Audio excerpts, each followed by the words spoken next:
Ambrose is our primary source for this anecdote about the martyr Lawrence. Lawrence had been ordered to turn over the treasures of the church. He was himself later tortured and put to death. Ambrose, devoted to the memories of the martyrs, makes him a model of Christian love for the poor. This was the kind of gold that the holy martyr Lawrence kept back for the Lord. He was given an ultimatum to produce the treasures of the church, and he promised that he would present them. On the following day, he led out the poor.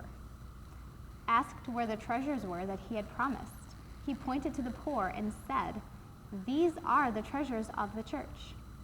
And so they are, real treasures, for Christ lives in them, and faith lives in them. It is as the apostle says, "We have our treasure in earthen vessels."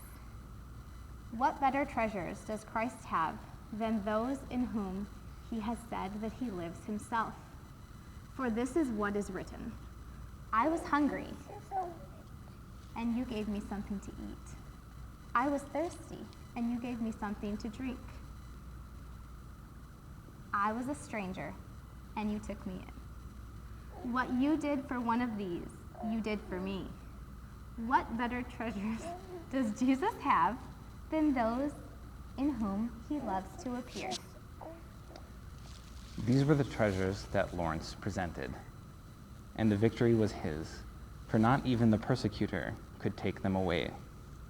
But remember Jehoiakim, too, when his city was being besieged. He held on to his gold and refused to distribute it to buy food, and the result was that he saw both the gold snatched away and himself carried off into captivity. Lawrence, who chose to spend the church's gold on the poor rather than keep it back for the persecutor, received the sacred crown of martyrdom as a reward for the unique and brilliant way that he dealt with the situation. Do you really think it was said to Holy Lawrence, "You should not have spent the treasures of the church or sold the sacramental vessels"?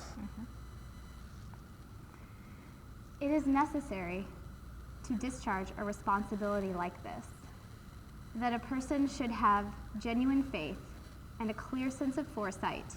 Naturally, if someone siphons off profits for his own gain, it is a crime. But if he spends them on the poor and ransoms a prisoner, it is an act of mercy.